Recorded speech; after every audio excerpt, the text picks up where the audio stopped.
Hi, Mark. Thanks for coming on the podcast. Thank you. Thanks for inviting me. Surprised you could fit us in your busy schedule.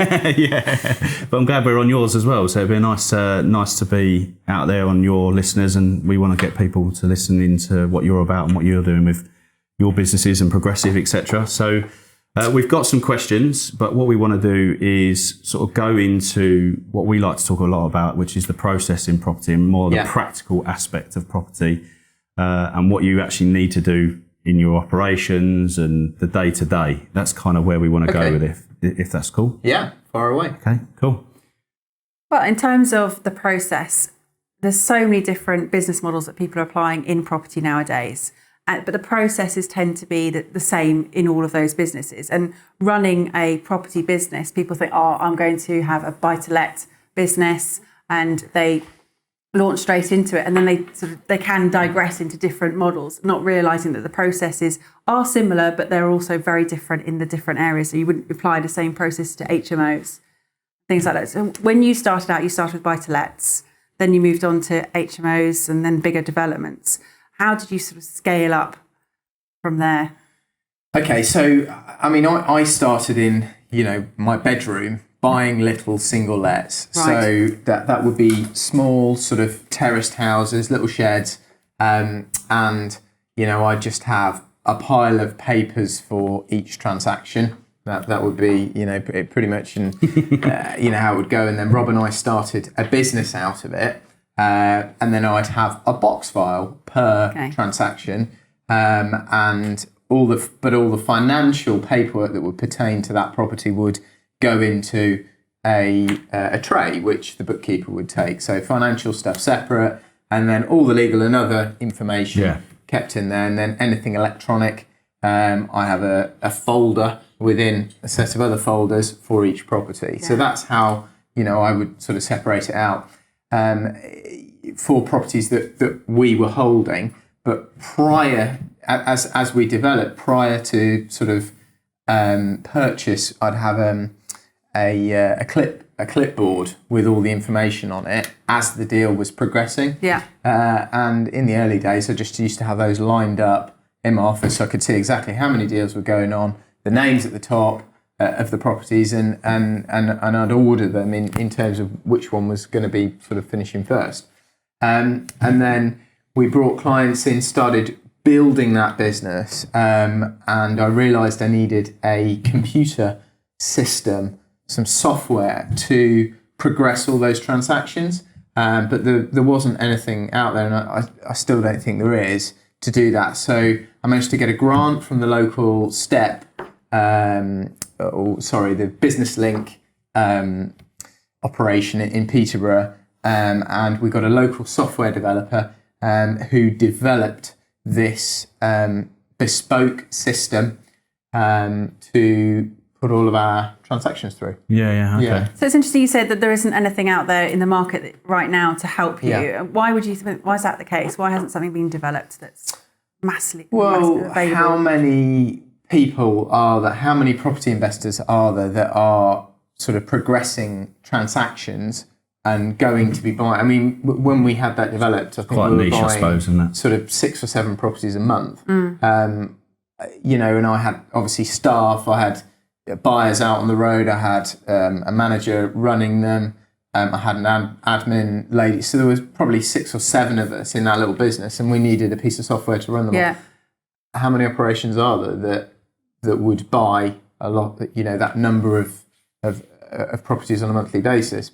Probably not that many. So, it costs millions and millions and millions to develop software well. Yeah. Ours didn't. All right, it was a 10 grand system, but it, it did the job. It sort of did the job, and it took 3 years to get it right, and it was based on Access. So it was pretty clunky and pretty basic. Yeah. We have another system within our letting agency that manages all of the properties and all of the tenants and the gas safety checks and the maintenance and the inspections and all that sort of stuff. And that's off the shelf. But that is built for letting agencies, and there are lots of letting agencies who need to do that every month. Most landlords would be buying, a property and then maybe not buy another for at least 6 months or a year. So they wouldn't need a system. So it's easier to scale up on a slower step-by-step process. Yeah. How important is it though for people that are getting into property now that are not necessarily process driven? They might be more out there doing the talking and getting the deals, but not really the back office stuff. And how important is systems and processes within property? Like if you're starting out in your business, is it good to get it right first? You say in your business, should it not be on your business? Sort of E-Myth style. Well, there's sort of two sides to this. When certainly in the early part of my setting all this up and working out what was good and what wasn't good and learning how to build this business, I didn't have all these processes and systems and all this stuff done in the background.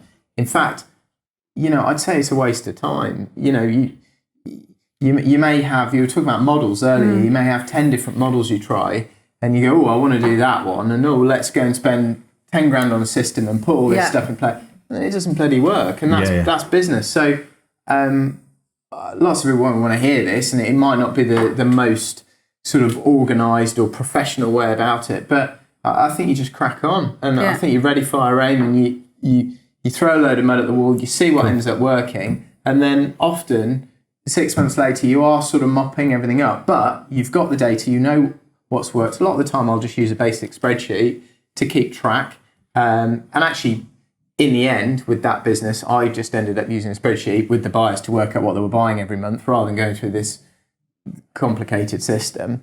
So you're just sort of testing and measuring everything all the time, really? Yeah, and trying to keep it as simple as possible, but I use Excel for most things, if I'm honest. Yeah. But it's good to know, because I think some people just get overwhelmed with it all when they think property, because I always think property is actually quite a simple process. It's not particularly overcomplicated, but it's not easy. Like there's a lot of moving parts in it, especially if you are trying to do 2 or 3 different business models at once, like buy to HMO flips or something, then that's a lot of different things that you've got to understand and know. Yeah, it is. I mean, you need to be organised clearly with your paperwork and just have a good filing system and have a good way of accessing documents or electronic documents. More of mine is now, electronically held. Yeah, cool. So you've organised it and you filed it well so you can get your hands on it quickly and you can quickly see where it is in the transaction or what it is you need to do next. Yeah.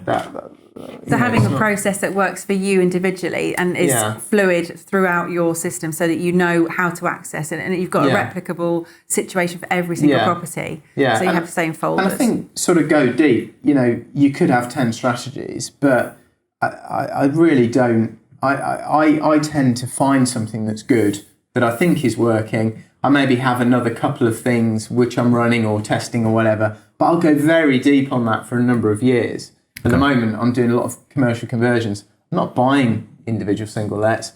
Some of those commercial conversions will end up as cluster flats, which are HMOs. Yes, I might put the old serviced accommodation unit in, but I'm going very deep on, a strategy. Which is the commercial conversion element. Yeah. Okay.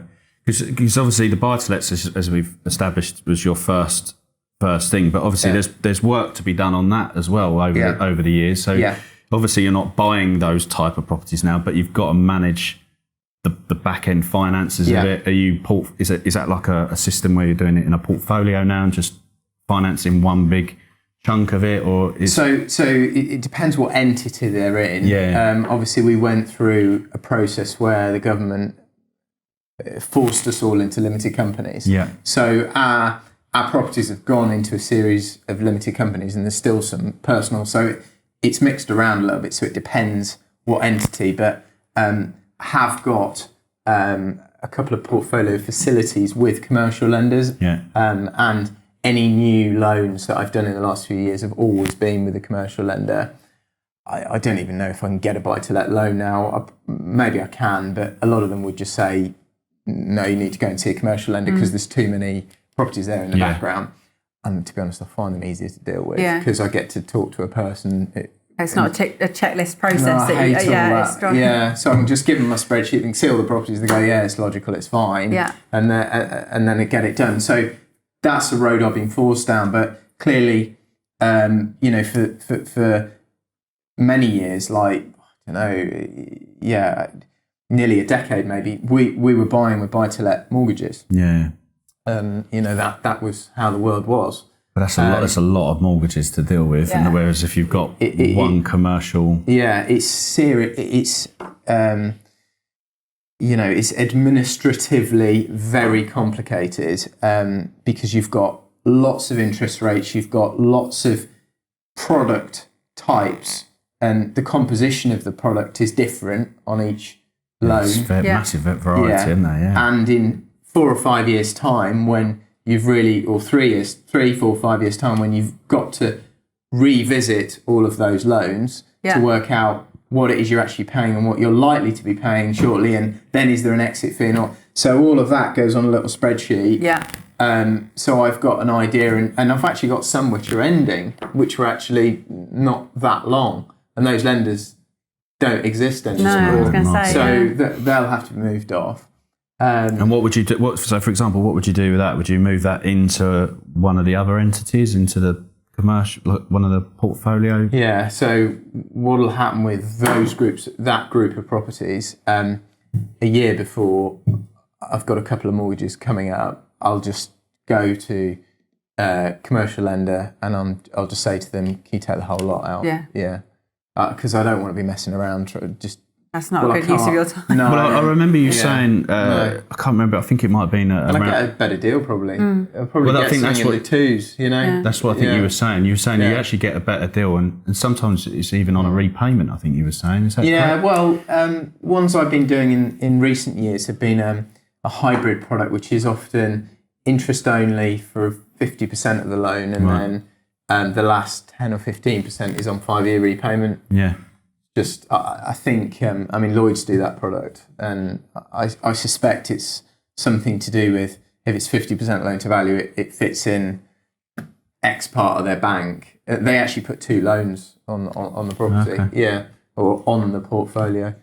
Okay. It's interesting you're saying about a lot of companies now owning properties. That's still only 1 in 10 of properties, private rented properties are 1 in 10 owned by companies. So I do think that's going to change a lot more in years to come as people drop out of being sort of amateur landlords. Yeah. Because you say you've been forced down it. Obviously, we all are being forced down. But do you feel that it's a better way, or do you think that the better way for what? For the property industry and you as a business, or is it that trading from a limited company rather than personally? Yeah. No. Okay. No. Categorically not. Okay. Because it's tax we're talking about. And the government. What are the top 3 things then initially from that? we didn't necessarily understand the full ramifications of it, but some clever person in the Treasury clearly did. I'd say the main issue is the balance sheet. So for many years, and clearly they hated this, they've not explained any of this, but they hated it and they knew it was going on. Lots of people would buy personal properties and they would remortgage them and they would take the capital back. And lots of people, because they kept remortgaging, you couldn't go right up on all the offset in terms of the interest payments against the rent. You could only really go to the level of the mortgage could only go up to the value of the property when it came into the lettings market. But people kept remortgaging, taking the money out, and they wouldn't have to pay any tax because there's no taxable event.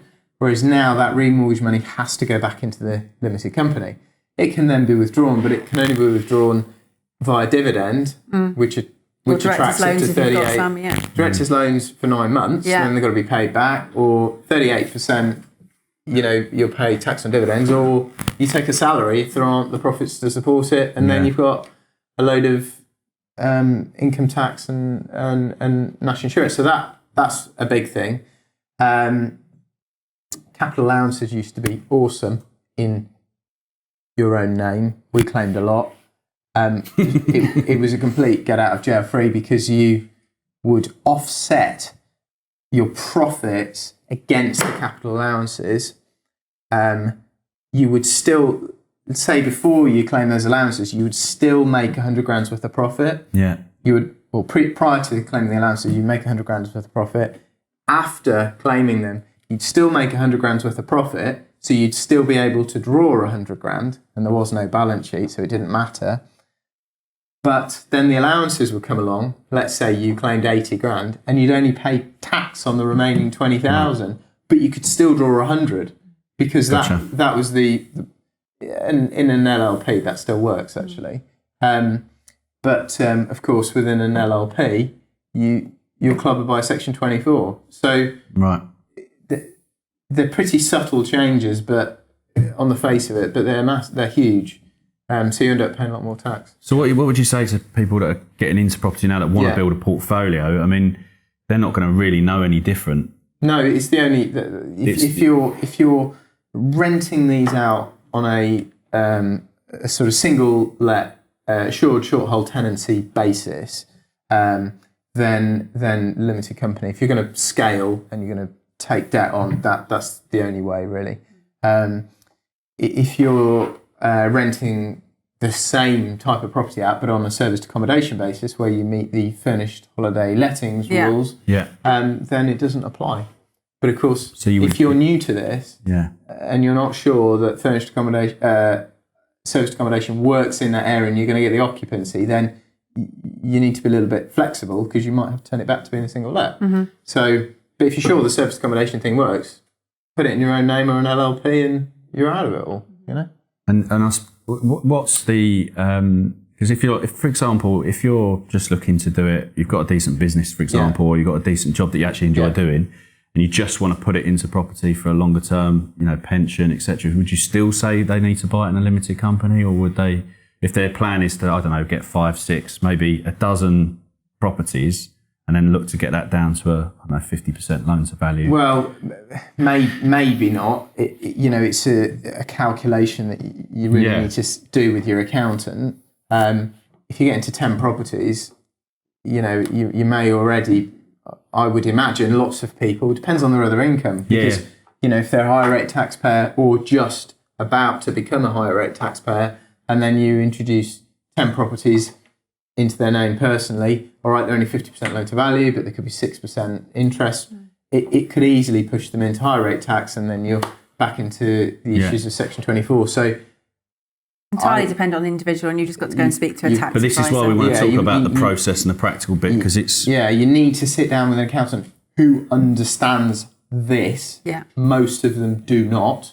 And he needs to be, or she needs to be conversant with dealing with residential property investors and filing residential property tax returns. What would be your have good experience of that? What would be your questions that you would be able to ask to quantify whether they are going to be a good accountant or a good advisor? Too many by the sounds. No, I just wouldn't bother. Right. No, I wouldn't. So I would work out who their customers are and get recommendations. Okay. The thing is, if you go and ask an accountant if they know about this, there's only one answer. It's yes, of course, because they'll just think, I'll go and find out about it.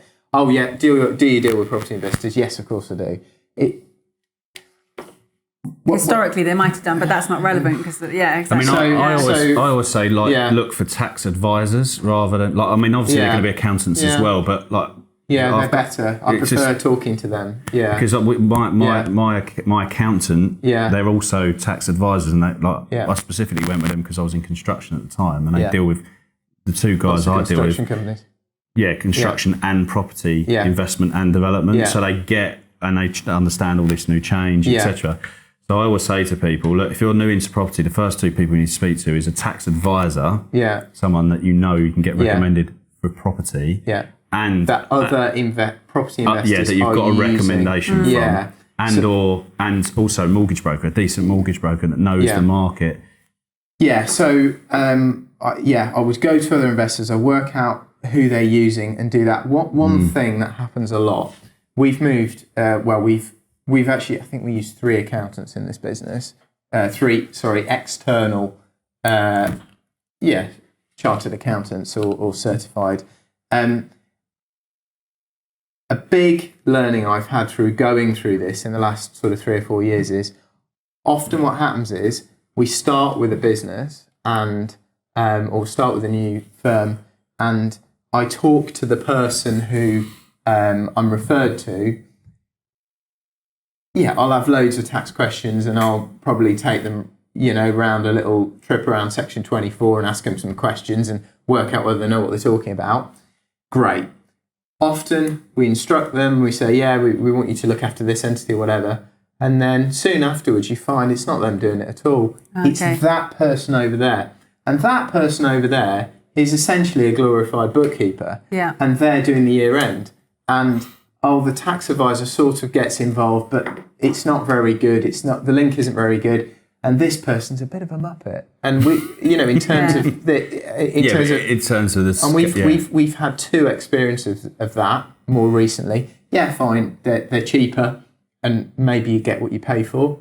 But you definitely do get both of paid those for, firms definitely. now we are in the process of getting rid of because the person who actually does the work and files the return doesn't have a deep understanding of this. Isn't experienced enough. No. And they've made errors, which have cost us a load of tax. And of course, HMRC will just take the tax.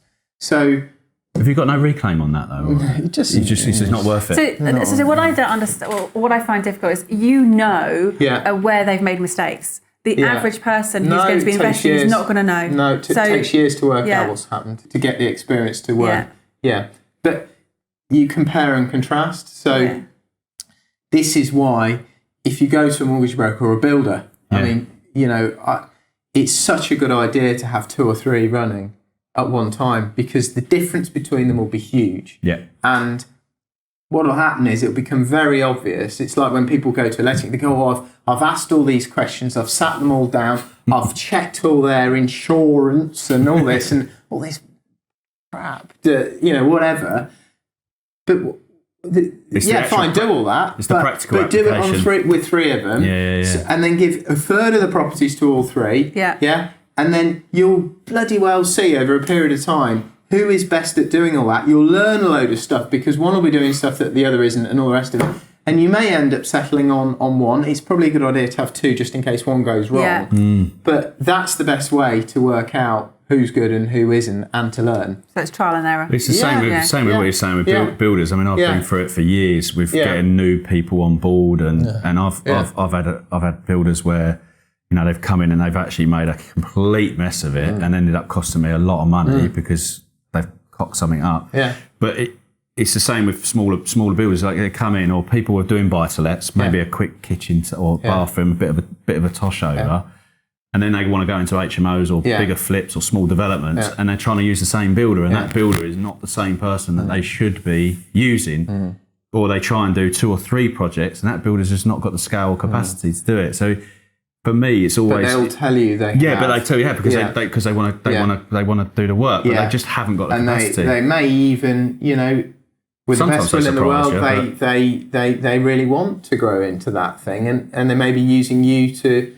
But it doesn't mean they can do it. Yeah. I've had personal experiences of that in a big way over the last few years. Yeah. Because this is one of the messages we do like a practical property training for people, like just the nuts and bolts of how to work with builders and all that sort of stuff. And this is one of the biggest fears, is working with the builder or even like recommendation. I think architects get away with it a lot though as well. I think architects get away with murder. I've never really had one that gives me what I need. No. Especially in the domestic building industry. No. They get away with so much. They don't do half the things they're supposed to do. No. There are some good out there. There are. Oh no, there are. But what I'm saying is they don't even put schedule of works together. They don't even put specifications together. They're just lazy. A lot of them are lazy. Yeah, I mean, that's personal experience. The thing with architects.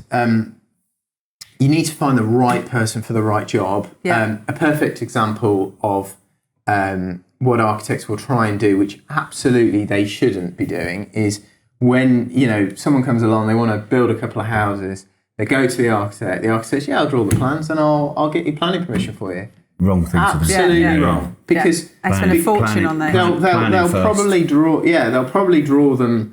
They won't get the highest density, they won't get the stuff, and they'll probably just put the plans, put the application in.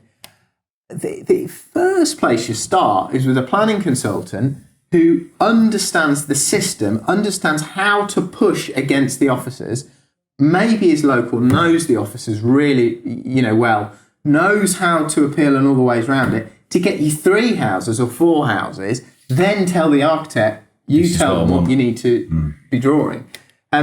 There's two sides to getting annoyed about using the wrong person for the wrong thing, though. If you take a commercial, an office, all the office, majority of the office buildings that are for sale, or a lot of them now, the agent gets involved and tells the vendor, get an architect in, draw it all up, and then you can just put your prior approval in, and then we can sell it with that. Which to me has become more and more annoying over the years, because years ago the agents didn't even know. I just keep my mouth shut and I just sort of buy it and then but the agents, keep them all apart. The agents you know what I mean? just crack me up because they don't even allow for like costs or financing or I don't anything. think they want to, because then that probably suppresses the purchase price. But the thing is, in every case when a vendor is selling, they're not usually a property developer, because if they were, they'd be doing it themselves. In every case, they've gone to the architect. The architect's gone and put massive flats in, really inefficient use of space, massive lobbies. The whole the density is low.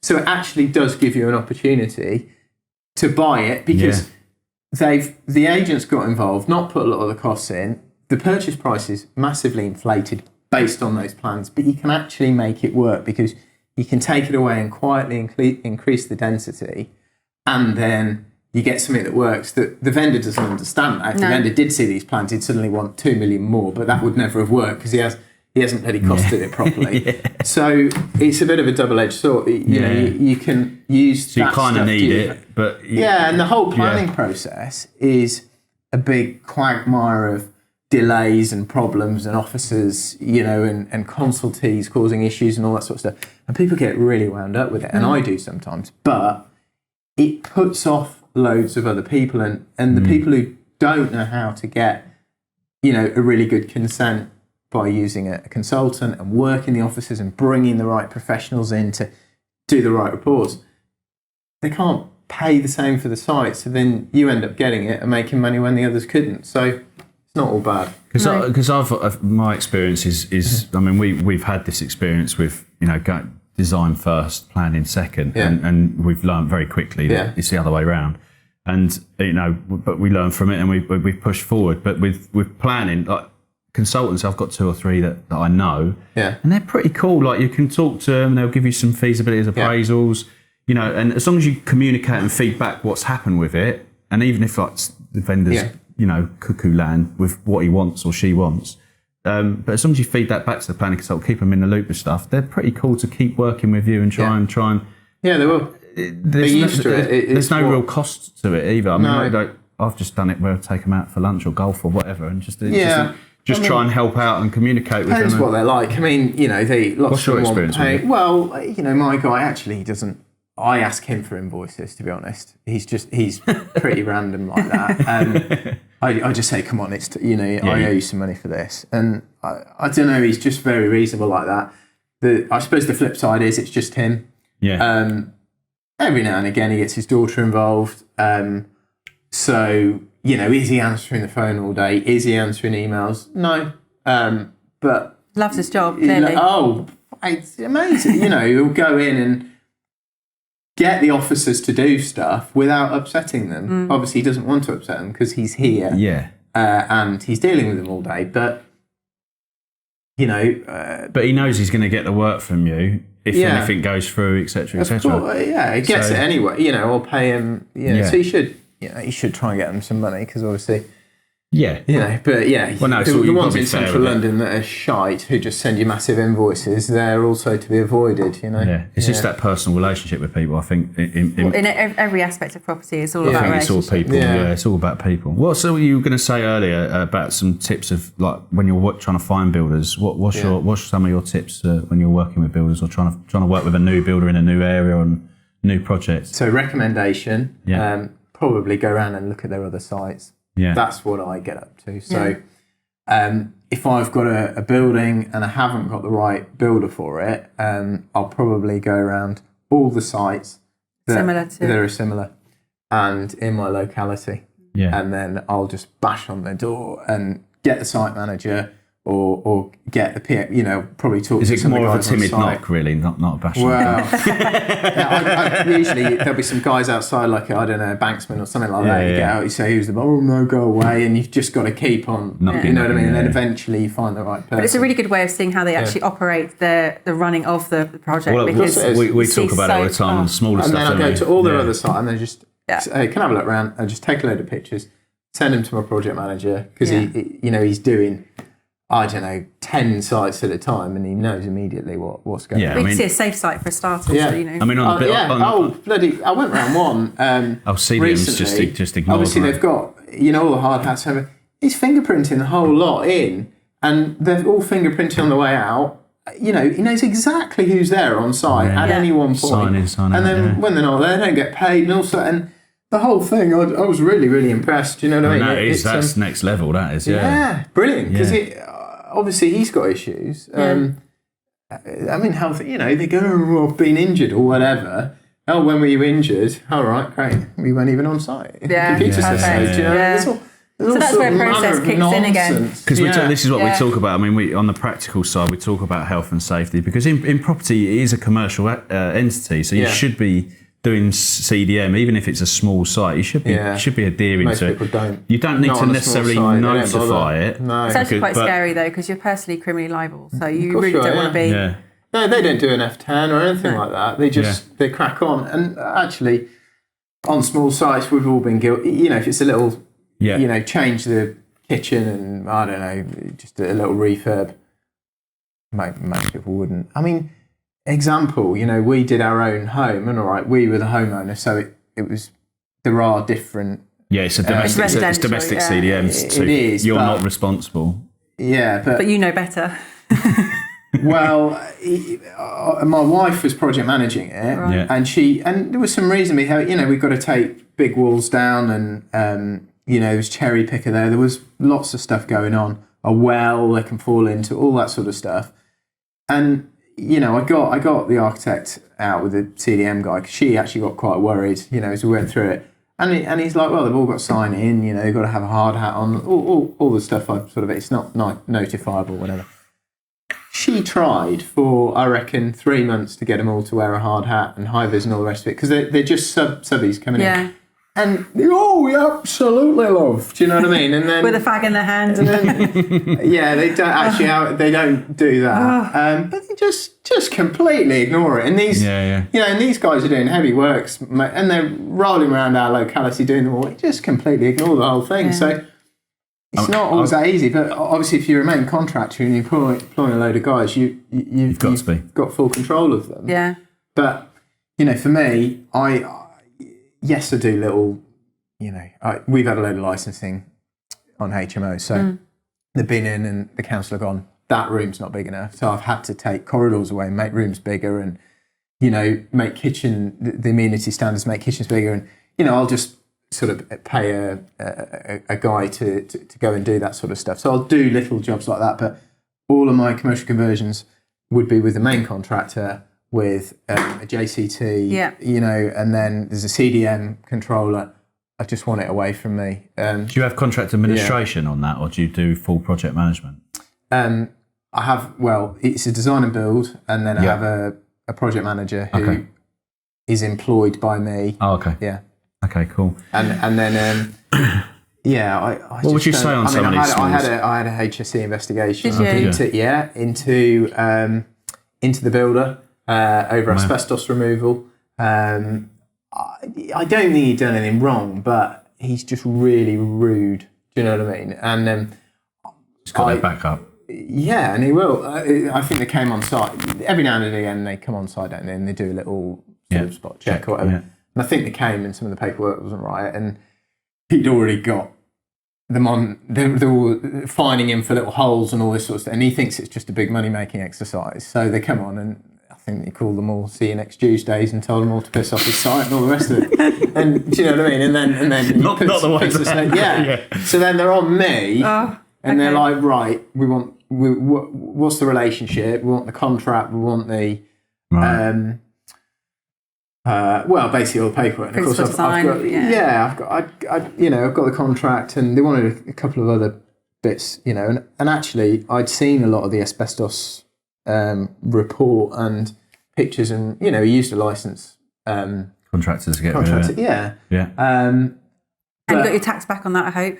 I do now. Remediation 150%, relief. yeah. Do you know, I didn't back then, but now I do claim it's remediation brilliant. relief. No one tells you about that. No. I mean, it took me. I probably only realised that a couple of years ago. Well, my this is where accountant we- told me, so that I know I've got a good accountant. I know an accountant that told me about that. Yeah. Never. No, she said, have you had any asbestos, or with the R&D surveys, what were the results? Did you have Oh, the asbestos? amount of Yes. people don't even know what an R&D survey is. Yeah, I mean... So, actually, I've had the R&D guys out to claim some. I had to do a big steel design, so I'm going to claim some on that.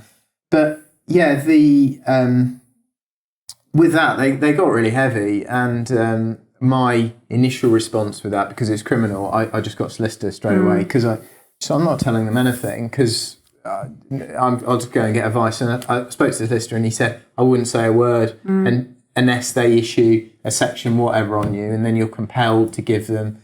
Because they got a lot of power. They got a lot of power. Exactly. Yeah, and they got a lot of power. so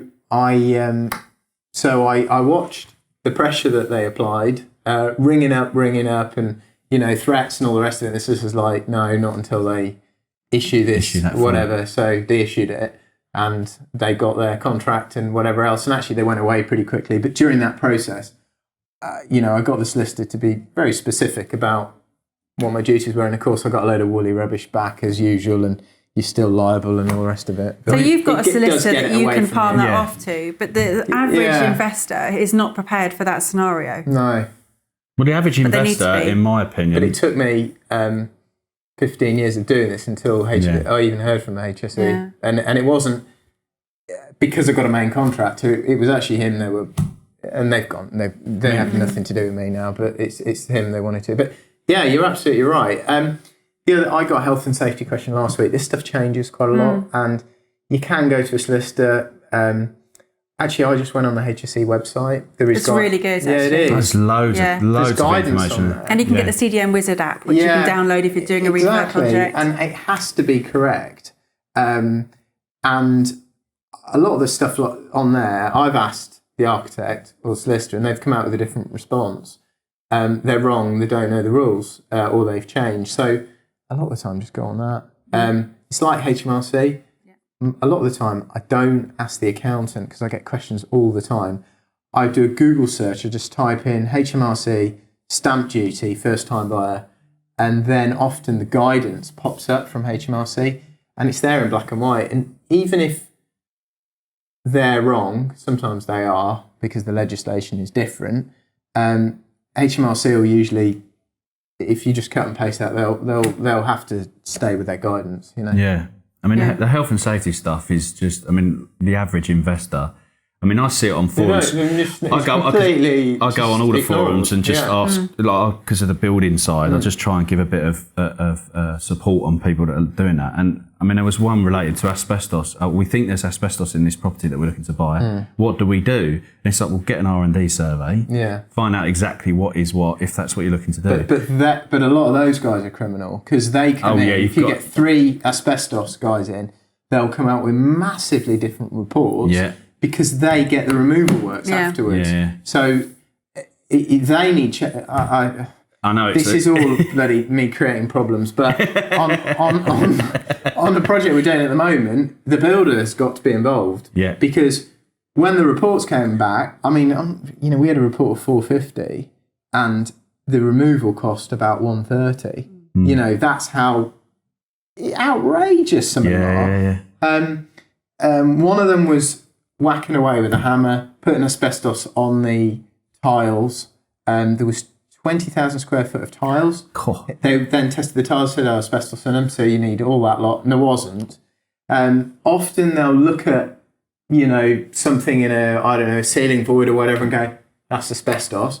But actually it just looks like it. It needs pulling out, sent to the laboratory and testing. Yeah. So a lot of the time you've got a good builder and they'll do that stuff to hold the asbestos surveyor or the R&D, the person who does that survey, to account to make sure that's bloody right. Yeah. Because they're naughty. Yeah, but also it's a proper racket. once you have that, and it's criminal. Yeah, exactly. Yeah, you're going to go to jail. Yeah. but a lot of people that you see on the forums, I mean, they're giving advice saying, "I'll just overboard it," and things like that. And I just that. Well, if you don't disturb it, then there's a process. How can you not disturb? If you've got a ceiling, which is Artex, and then you think it might be asbestos, then overboarding it, you've got to screw through the board to get to the board. So you disturbed it. I mean, we've got... But apparently that's safe on forums, and you just think, wow. Well, that's just some individual coming out with something they don't know anything about. But that's where I like to go in and just give a little bit of feedback. But I mean, we've got, a building, we are... I don't know, the sort of concrete structure, there's asbestos there, that is going to be retained, not drilling into it. Yeah, well, you did that on one of yours, You've got to, and there is a process, but obviously you can't then break, drive a coach and horses through the process and ruin it and send all the asbestos flying around so everyone breathes it in. You can overboard stuff, you can do all that, you can encapsulate it, but it's got to be done by people that know what they're doing. Yeah. It's got to be done properly. The next biggest thing is silica. Yeah. That's the silica, is it? Well, it's worse than asbestos. I don't know a huge amount because it's not my area. I just saw a recent article on it. It's a kind of like a plastic. I don't know, but it's in a lot of building material. So when people are pulling things down and it just goes into the air, and it's much faster than asbestos. Is it? In terms, it's weeks.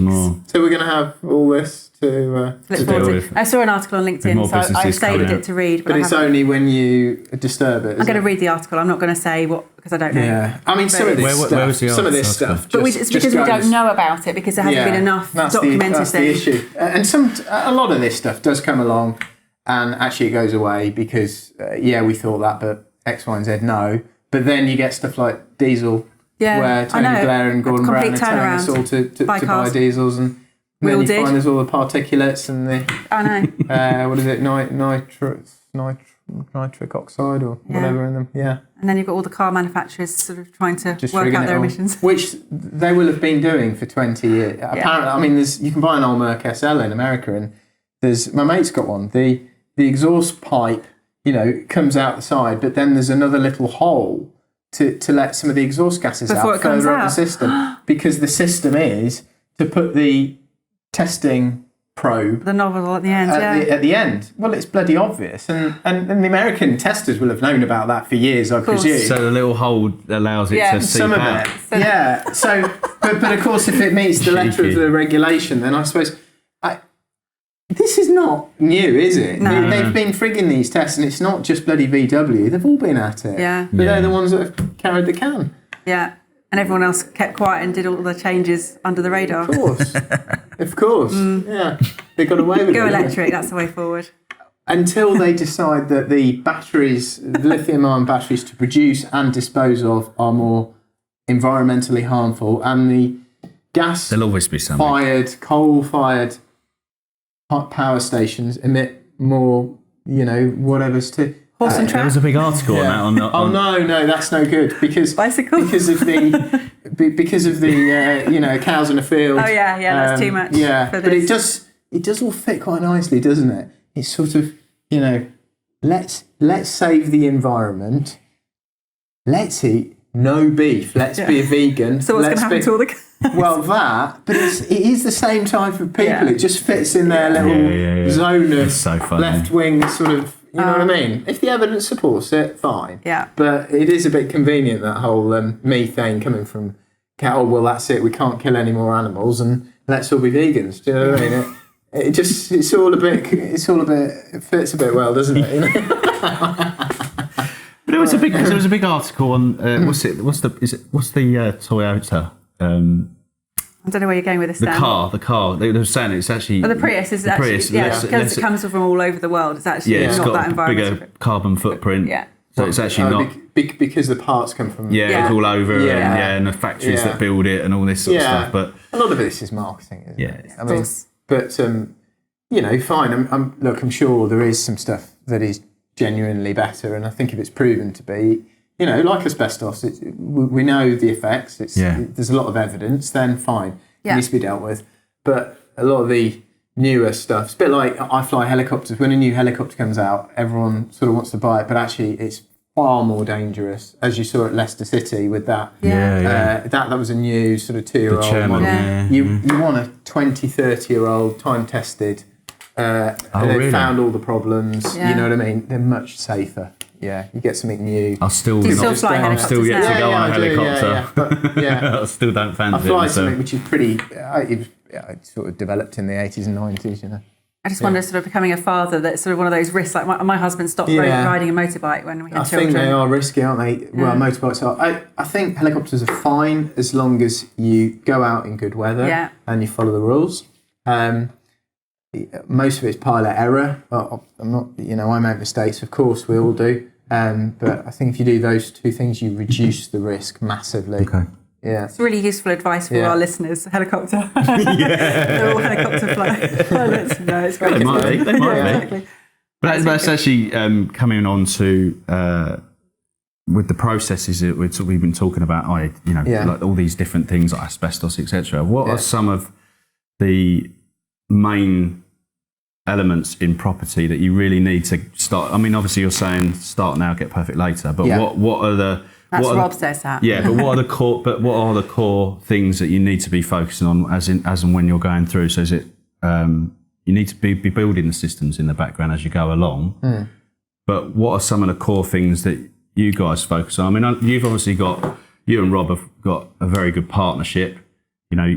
Actually something you said at the round table that we came to. Oh, it's amazing, actually. You said that you sort of lift one another and you aim to be the best partner for each other. Which was really quite nice, because that's what we were talking about recently. So, Rob's good at that. I'm probably less good at that. But he is a very good partner and works on being a great partner to everyone. Do you know what I mean? Yeah. Whereas you just get on with it? Well, probably, and then probably upset people. Do you know what I mean? But he sort of puts up with it. Do you know what I mean? So that's a good thing. He's more learned with all that, I'd say. Yeah. So what's your roles and responsibilities in that? I suppose that's probably a good way to put it. Like because a lot of people come into this, they look to maybe joint ventures to see that they can better their journey or quicken their journey. So how did that work with you guys, and what do you do more of that Rob does? I mean, I think we know personally what you guys do. Yeah. But so anything sort of money, finance, with anything with the properties, really, the management, anything like that, I would deal with.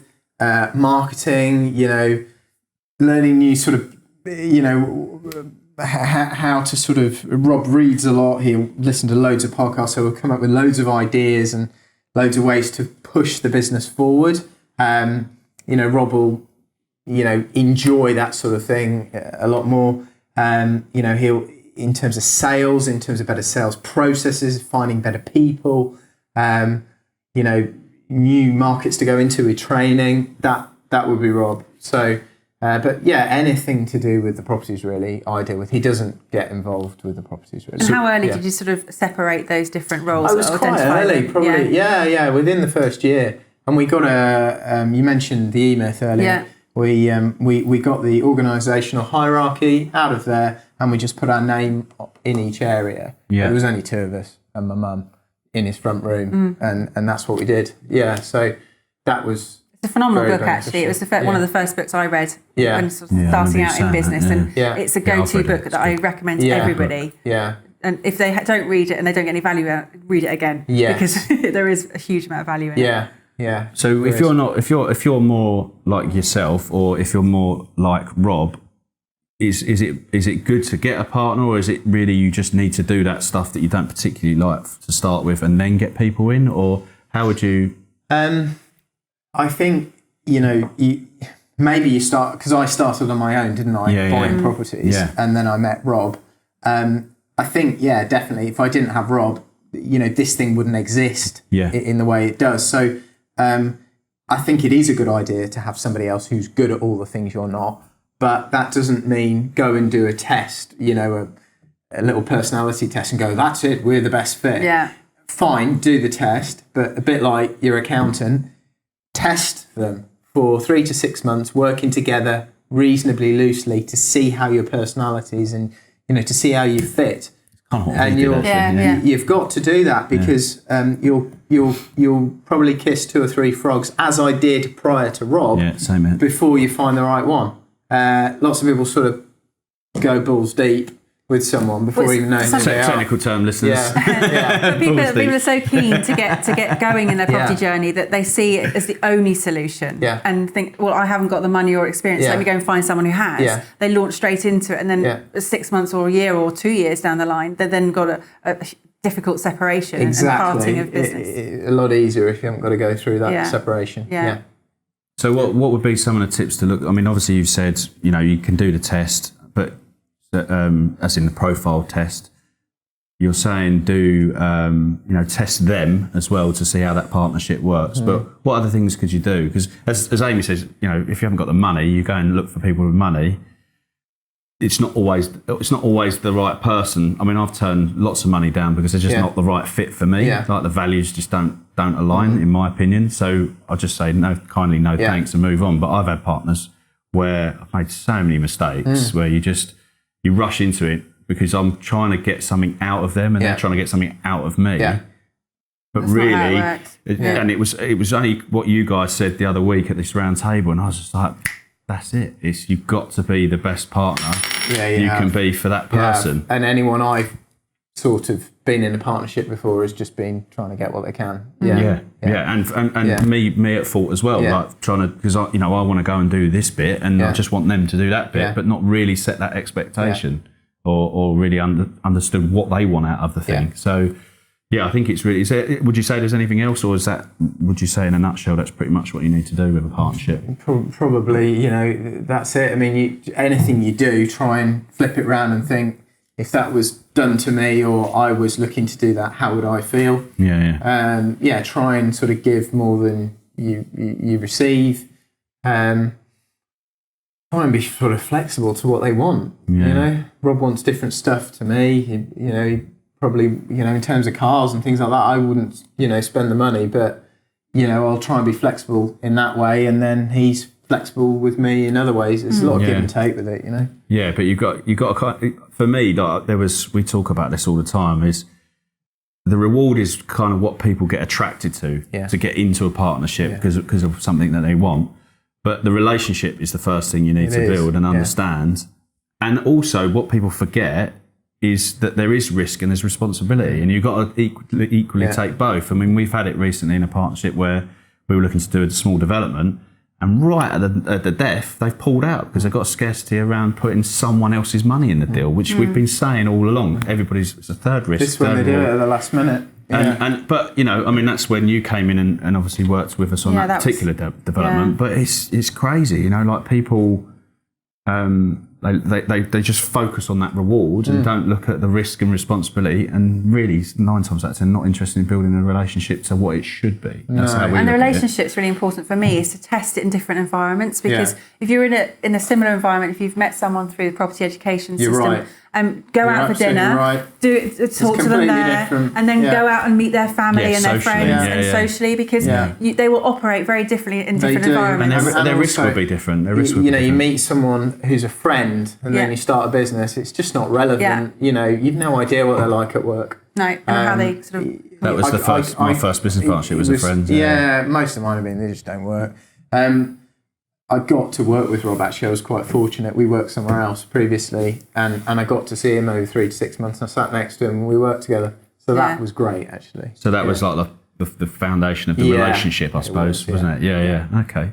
I think it's really important because people sort of operate very differently in their own environment as well as to being out in a pressurised environment. So lots of testing. Yeah. So what would you say have been some of your better decisions in business? Better decisions are probably, sort of some of the better buildings I bought, finding, better models. I love doing cluster flats. Yeah. I can get the density right up and get the income probably 16, 17, 18%. So you know what I mean? That's fundamentally. For our viewers, what is a cluster flat? What is that? HMOs split into flats, but loads of them in a big building. Right, okay. Yeah. And they work because you've got the smaller entities within a larger environment. So you get more rent. Yeah. That's great. So what would be the bedroom per flat? How many bedrooms would that be per flat? 6. Yeah. Okay. So like if you do a HMO house, you can take a 3-bed house and turn it into up to 6 bedrooms under permitted development without planning consent. And you can still get that within your square meterage of you're over 10 square metres with a communal space, or is it?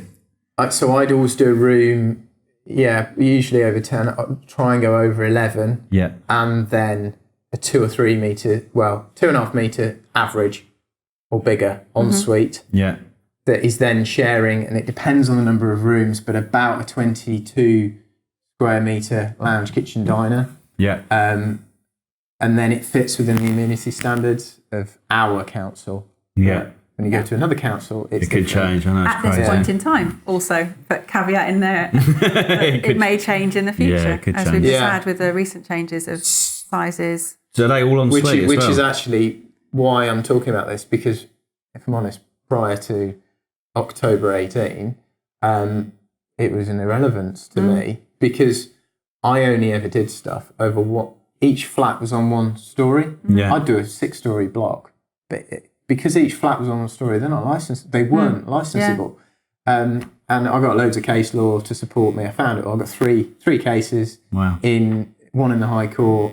Councils taking big student accommodation providers to court, and every time they won. So any issue I get, I just go, well, there's your case law. It's not licensable. So I hadn't got any minimum. I just cracked on. Do you know what I mean? All that was interesting to me was, is it safe? Does it meet the fire safety standards? Do the tenants like it? So will they rent it? You know what I mean? And put good tenants in. Obviously, since last October, they've come around with a bloody laser and measured every single one of my rooms, and because I've had to license them all. So I've learnt those regulations backwards, and I've actually realised there are standards for flats as well to rent out in this town, even if they're not licensable.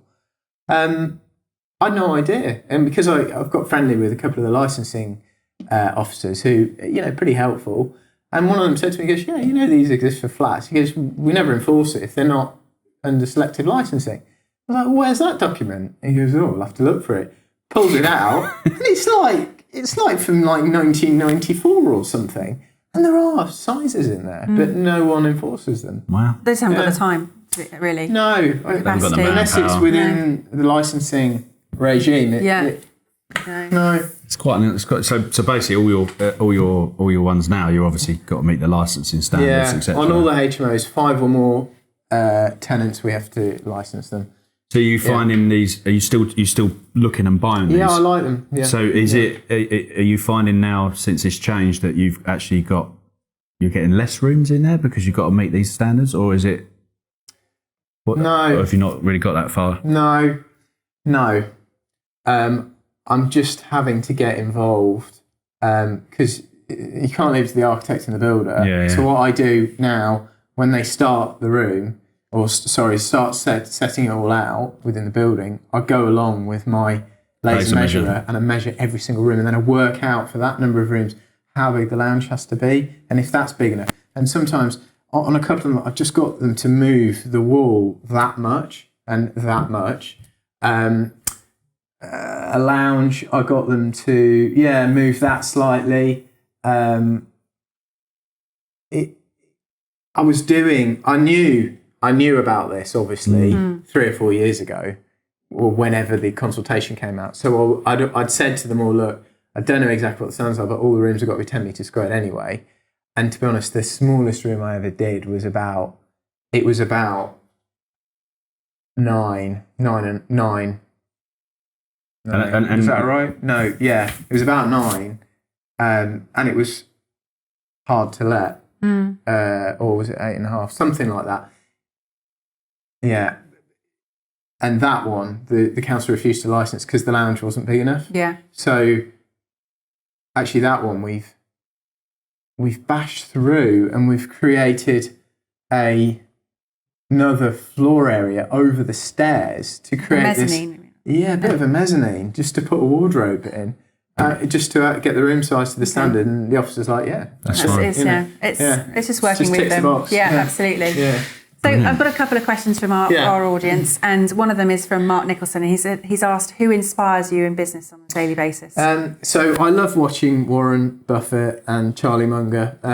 When they bring, they have their sort of annual Berkshire Hathaway sort of conference, and it's on video, and I lie in bed watching that. A lot of the time it's hours and hours, and they just rumble on, but there's a lot of truth Those guys don't give a monkeys about, well, they do have a business to protect, so they have to be careful about some of their answers, but especially Charlie Munger, they're so old and they've sort of done it all, and they really, their experience is just unbelievable. You just hear so many truths come out of their mouth and stuff you can act on, Obviously it's generic, it's not specific to our market, but in terms of investment and, how to value things and, adopting the long-term attitude. Yeah, really. Yeah. They're the cleverest of all of them. Is that where you say your traits lie? Like you see stuff in yourself with them? Is that why you resonate? I'd like to aspire to be, more like, some of what what they believe and what they do. Yeah. Well, that leads in nicely to my next question, which is Matt Elder asks, what is the legacy that you'd like to leave behind? So I've got a son now, and congratulations. Congratulations, I would love to leave him this great, portfolio. Obviously, in conjunction with Rob's kids, because we own the portfolio or a lot of it together. Mm-hmm. So I'd like to leave him this great sort of machine, but that isn't just gifting it to them, and I won't. Well, probably made it a bit public now, haven't I? But I certainly won't be telling him that that's what he's getting in the earlier years. He's going to have to go and do all this stuff. Well, that's the same with a lot of sort of philanthropists that they get to that stage where they don't want to just gift the entire business. Well, it's just pointless. But that's interesting, because that leads me on to I wanted to dig a little bit deeper on that, because obviously you've said before in podcasts and at the round table, like your dad was like, don't get married, don't have kids and all that, and that's kind of where you were always going. But you built a lot of your success and wealth before your son and marriage come along. Yeah. So what was the drivers then? So how's that different now? Probably not changed very much, if I'm really honest. Okay.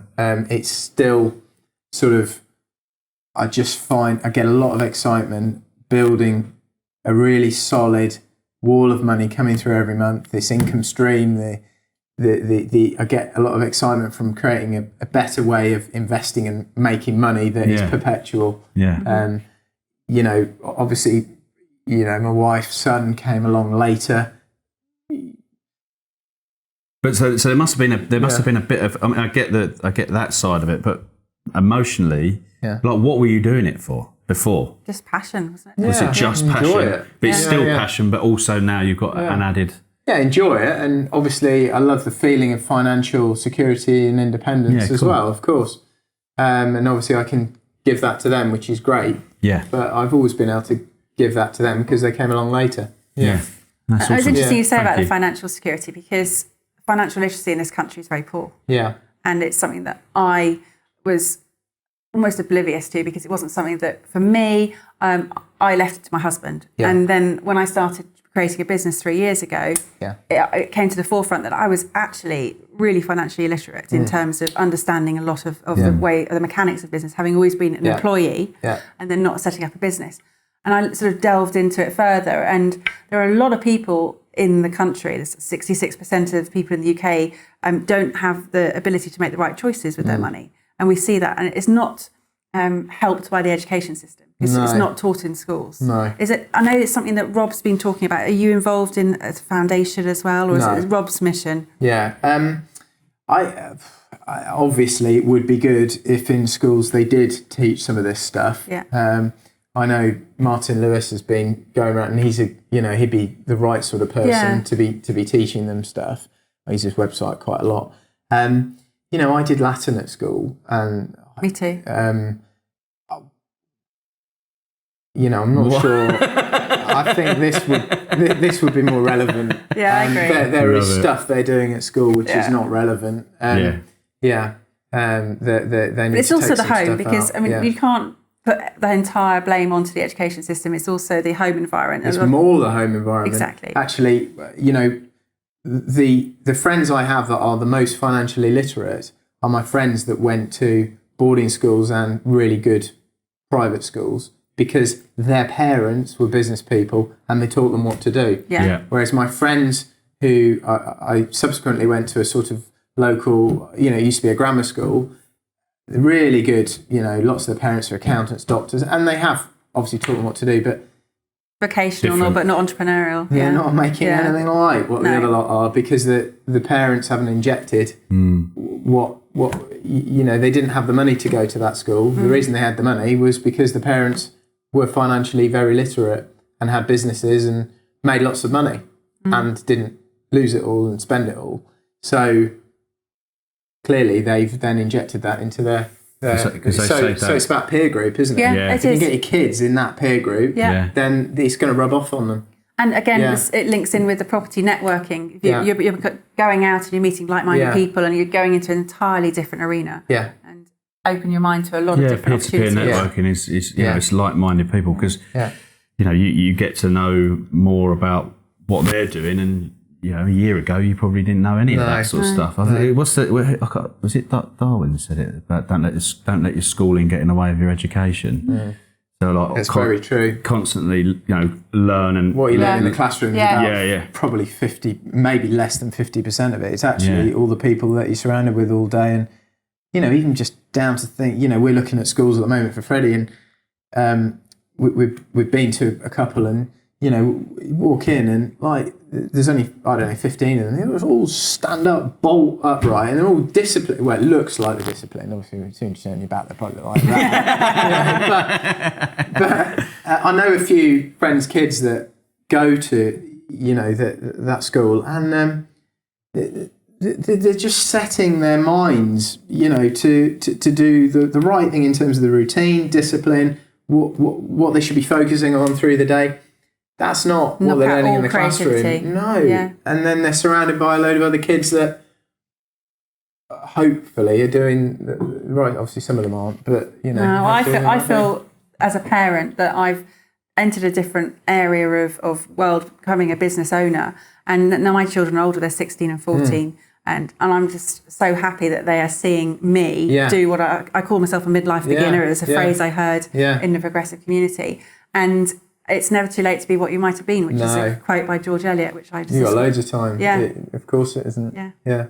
Your kids are brilliant. I mean, we do our podcasts around Amy's, and they cook us lunch and all sorts. It's brilliant. They're great, yeah. They're very well schooled. All good. Have we got any other questions? I think that's it. I think we've covered quite a lot. Thank you very much for your time. Thank you, guys. Yeah. Really appreciate you giving me the opportunity to come on your podcast. Yeah, likewise. No, and likewise, thank you very much. Thank you very much for your time. It's been really, really insightful.